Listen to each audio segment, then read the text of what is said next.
ఈ ఫైమోసిస్ ఎవరికైనా రావచ్చు, ఎనీ ఏజ్ గ్రూప్‌లోకి రావచ్చు. పుట్టిన పిల్లల నుంచి చూసుకుంటే అడల్ట్ కావచ్చు, లేకుంటే ఓల్డ్ ఏజ్‌లో కావచ్చు, ఎనీ ఏజ్ గ్రూప్‌లో ఈ ఫైమోసిస్ వచ్చే అవకాశాలు ఉంటాయన్నట్టు. సో, ఈ ఫైమోసిస్‌కి ఏం చేయాలి అంటే ఈ ఫైమోసిస్‌కి మందుల ద్వారా గానీ, క్రీమ్స్ ద్వారా గానీ, ఆయింట్మెంట్స్ ద్వారా గానీ చర్మం అనేది లూజ్ అవ్వదు. సో, ఖచ్చితంగా దీనికి సర్జరీ ఒకటి ఆప్షన్ అన్నట్టు. ఈ సర్జికల్ ఆప్షన్ చూసుకుంటే గనక మన ట్రీట్మెంట్ రేంజ్ హాస్పిటల్‌లో మనం చేసే సర్జరీ ఏదైతే ఉందో కేఎస్ఆర్ స్టేప్లర్ సర్కంసిషన్ సర్జరీ. ఈ కేఎస్ఆర్ స్టేప్లర్స్ మిగతా స్టేప్లర్స్‌తో ఏంటి ప్రత్యేకత అనుకుంటే గనక ఈ కేఎస్ఆర్ అనేది డిస్పోజబుల్ స్టేప్లరు. అంతేకాకుండా దీని లోపల ఉండే సిలికాన్ రింగ్ ఏదైతే ఉందో అది మన ఒక కేఎస్ఆర్‌లో మాత్రమే ఉంటుంది. ఎందుకంటే అది ఒక పేటెంట్ రైట్స్. మన నేమ్ మీద పేటెంట్ రైట్స్ ఉన్నాయి. సో, ఆ సిలికాన్ రింగ్ వలన అసలు పెయిన్ అనేది ఉండదు. మిగతా స్టేప్లర్‌లు ఏస్తే వాపు వచ్చే అవకాశాలు ఉంటాయి, పెయిన్ వచ్చే అవకాశాలు ఉంటది. ఓసారి ఎరెక్షన్ అయినప్పుడు విడిపోయే అవకాశాలు ఉంటాయి.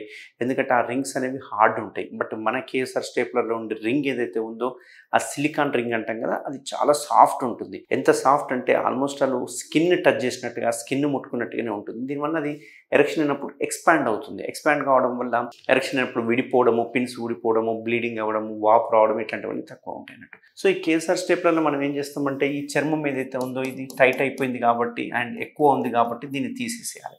దీన్ని మనము ఇక్కడ వరకు తీసేస్తాం అన్నట్టు. ఇది తీసేయడం వల్ల మనకు పిన్స్ అనేవి ఎందుకంటే ఎలాస్టిక్‌గా ఉంటది కాబట్టి స్కిన్ అనేది పిన్స్ అనేవి ఇక్కడ పడతాయి అన్నట్టు. ఈ పిన్స్ అనేవి మనం ఇక్కడ ప్లేస్ చేస్తాం.